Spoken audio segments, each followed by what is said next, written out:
Las funciones generadoras son un tipo de función especial de Python que permite dividir una ejecución de función en partes más pequeñas, con el fin de aprovechar mejor los recursos del sistema, sobre todo hablando en términos de memoria. Esto es gracias a que estas funciones crean un objeto iterador que se puede ejecutar paso a paso en lugar de todo a la vez, como ocurre con las funciones normales. Se dice que estas funciones son de evaluación diferida, porque se van ejecutando de forma gradual, generando un valor cada vez y no todos de golpe. Si creas un generador y no lo utilizas, la función no se ejecutará en absoluto. Solo se ejecutará cuando se solicite el primer valor mediante la función next, o al usar el generador con, por ejemplo, un bucle for.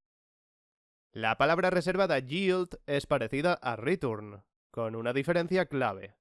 Una función con return, o incluso con print, se ejecuta íntegra en el momento de la llamada, y luego devuelve o imprime un valor dando por finalizada la ejecución. Las funciones normales procesan y almacenan todos los datos de una secuencia de una sola vez. Eso no es importante en funciones con consumos mínimos, pero se convierte en un problema a la hora de trabajar con una gran cantidad de datos. Con yield tenemos una especie de return que devuelve valores pero es capaz de hacerlo por pasos, como un bucle y sus iteraciones.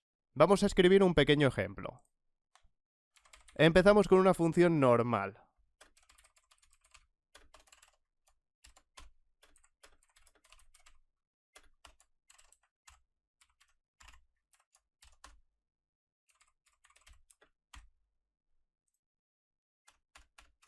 Tenemos una función con un bucle, y queremos que ésta nos devuelva los valores iterando un rango. Gracias a ese return podemos pensar que lo haríamos correctamente. Sin embargo, si queremos imprimir el valor de retorno, o guardarlo en una variable, veremos que después de ejecutar el primer valor del range, que es 0, finaliza la ejecución, como era de esperar.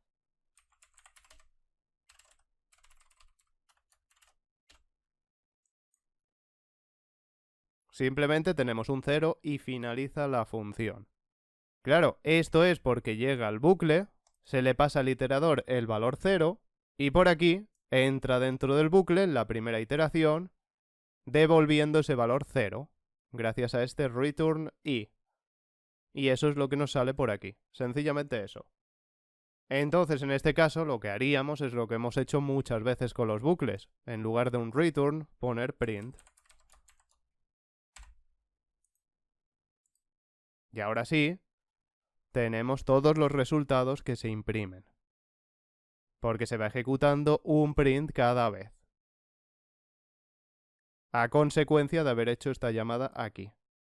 Lo podemos hacer así, si queremos imprimir todos los valores generados por ese bucle, o bien nos las ingeniamos para crear una lista o algo por el estilo, que vaya guardando todos los valores y los pueda devolver de una sola vez. Algo como esto.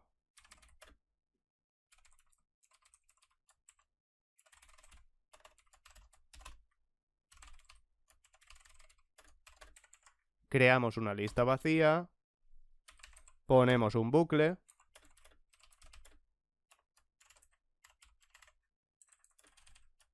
y a la lista vacía le vamos añadiendo los valores que genera el bucle. Por ejemplo, con un append.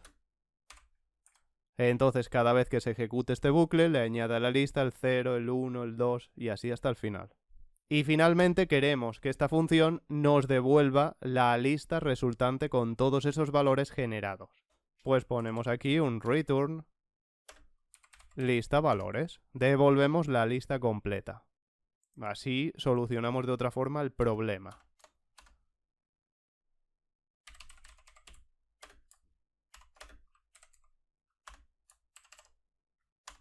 Lo guardamos, por ejemplo, en valores. Entonces, al imprimir valores, estamos imprimiendo la lista generada. Ahí lo tenemos.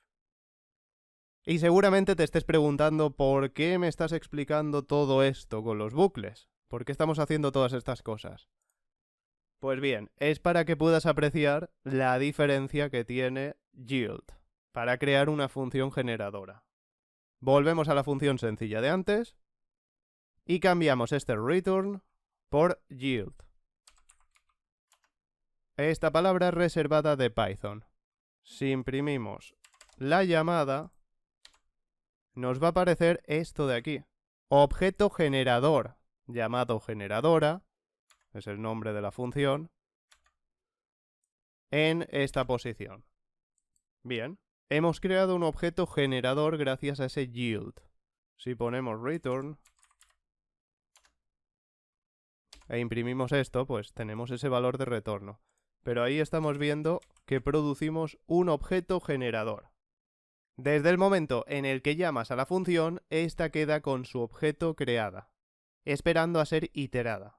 Claro que si generas el objeto en un print no lo vas a poder utilizar en el código. Entonces vamos a guardarlo en una variable.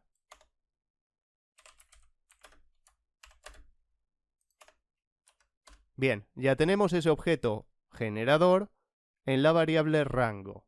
Ahora vamos a ir iterando el objeto gracias a la función predefinida next. Esto hará que se ejecute un paso de la función cada vez. Y esa es la gran diferencia, es lo que te he querido hacer ver. Que con las funciones normales se ejecuta todo de golpe, pero aquí podemos contener los pasos de la función. Ponemos next y le decimos rango, del objeto rango. Pues queremos la siguiente iteración, en este caso la primera. Y ahí tenemos un 0. Perfecto. Volvemos a hacer lo mismo. Pues tenemos un 0 en la primera llamada y un 1 después. Y ahora si ponemos otro, pues ya sabes que va a dar un 2. Y así hasta acabar con todos los valores de la función. La ventaja de esto, por si no lo estás viendo, es que en funciones que manejen grandes volúmenes de datos, podremos dosificar la ejecución, para evitar hacerlo todo de golpe. Y entre las ejecuciones además podríamos hacer cualquier cosa extra. Por lo tanto, podemos dividir como queramos las llamadas a las funciones. Por ejemplo, entre esta ejecución podríamos poner aquí otra cosa, y no hay ningún problema. En resumen, gracias a yield, vas pausando y ejecutando una llamada a una función, si lo entiendes mejor. Con muchos fines, pero el principal es el rendimiento más óptimo en operaciones que requieren procesar muchos datos. Veamos otro ejemplo utilizando varios yield en la misma función. Tenemos un bucle que va desde el rango 0 hasta el 10. Dentro de ese bucle tenemos una condición extra con este if. Básicamente esta condición extra sirve para evaluar si el número que se ha generado en el rango es par o impar, mediante el operador módulo. Este operador de aquí es el igual que. Se trata del doble igual. Es porque tengo las ligaduras activadas en Visual Studio. Si alguien tiene dudas con las ligaduras, qué son y cómo funcionan, decírmelo en los comentarios y os lo explico. En esta evaluación se dice que si el módulo de i entre 2 es igual a 0, es decir, no tiene resto, la división del número entre 2 es igual a 0, quiere decir que el número es par porque es divisible entre 2. Y si no, en caso contrario es impar, porque no es divisible entre 2. Es simplemente lógica matemática. Pero bueno, esto no tiene nada que ver al final con lo que te quiero enseñar. Simplemente es un ejemplo que utiliza esta lógica. Por aquí, ¿qué crees que va a ocurrir? Cada ejecución de esta función generadora. Fíjate que tenemos dos yield. Pues que unas veces se ejecutará un yield y otras otro, según cada condición. Tenemos primero par, luego impar, par, impar. Es otra de las cosas que podemos hacer con este tipo de funciones. Y quizás te preguntes qué diferencia tendría hacer esto con return, porque aquí podríamos devolver unas veces par con el número y otras veces impar. Vamos a probarlo.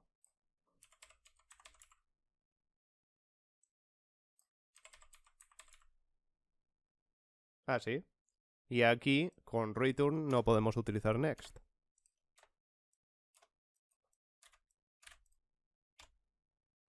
Me devuelve siempre par, 0, porque aquí se ejecuta una vez, 0 es un número par, 0 dividido entre 2 es 0, entonces entramos aquí 0 par, se devuelve y el return lo que hace es finalizar la función.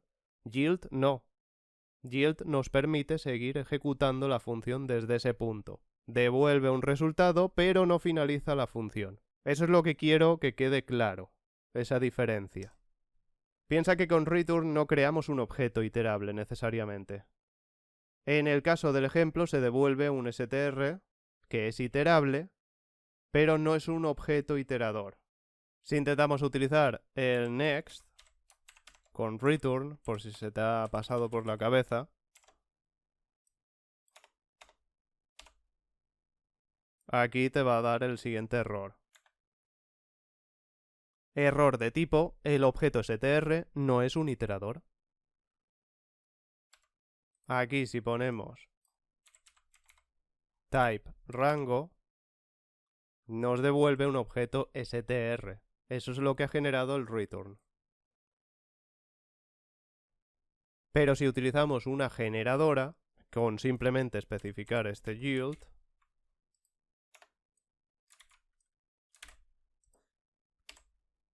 el tipo es una función generadora, un objeto de tipo generador, que es un objeto iterable y se puede iterar paso por paso.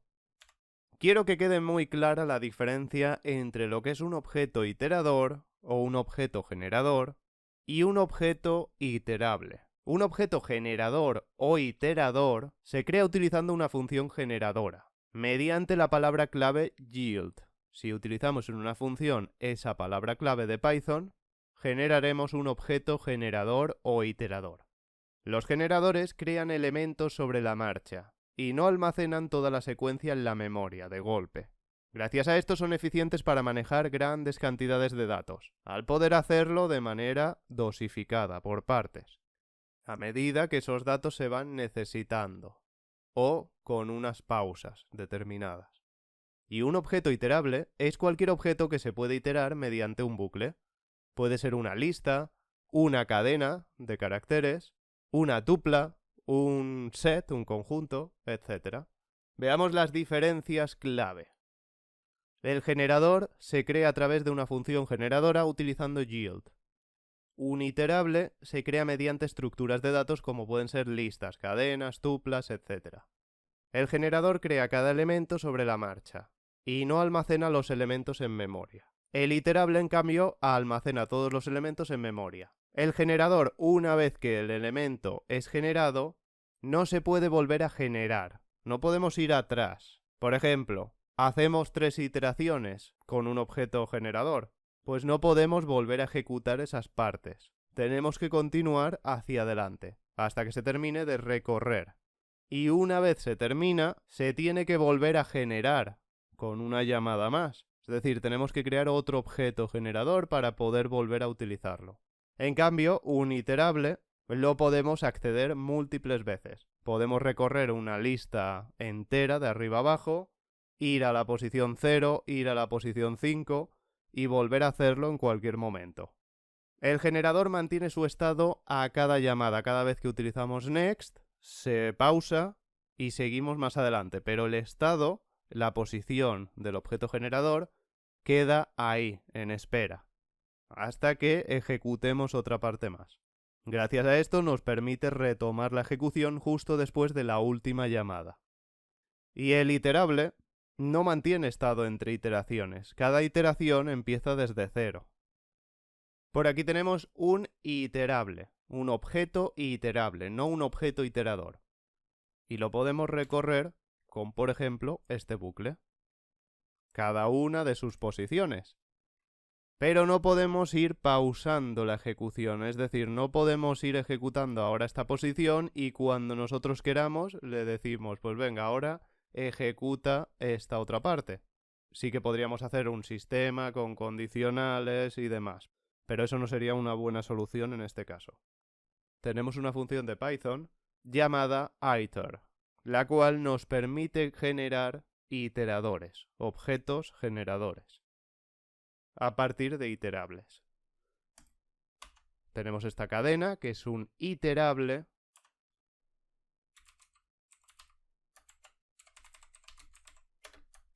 y vamos a crear un generador a partir de ella. Utilizamos iter y le pasamos el iterable. Y aquí vamos a imprimir el tipo de cadena generador.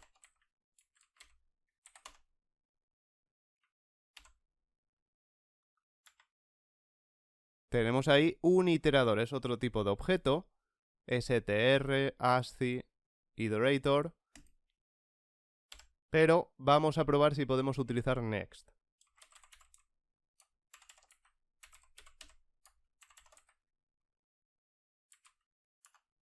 Ponemos eso mismo. Y ahí tenemos esa h. Y ahora, después de esa pausa, podríamos hacer esto. Iríamos parte por parte. Es posible generar objetos iterables como una lista a partir de un objeto de tipo generador. Esto se consigue con una de las funciones predefinidas de conversión, como puede ser list, o por ejemplo tuple, si queremos hacer tuplas. Pues dejamos esto igual, y aquí vamos a crear la lista.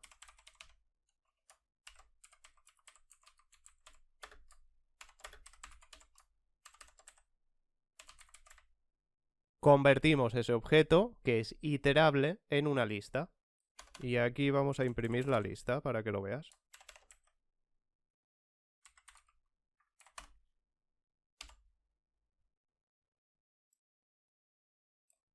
Tenemos esta función generadora, creamos un objeto generador, iterable, y en lugar de recorrerlo paso por paso, en este caso lo obtenemos todo en una lista.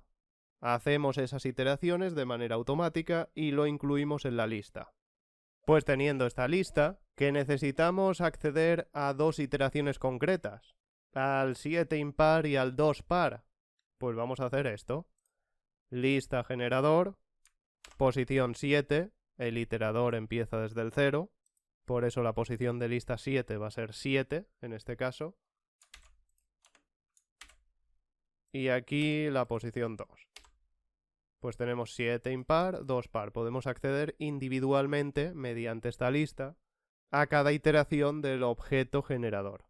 Que ahora ya estamos accediendo directamente sobre la lista, no sobre el objeto generador. Utilizando estos objetos generadores, te vas a encontrar muchas veces con la excepción stop iteration. La función next produce una excepción cuando las posibles ejecuciones de la función generadora se han terminado y se intenta acceder a la siguiente. Para este ejemplo vamos a simplificar esto. Así mismo. Eliminamos esto y esto también.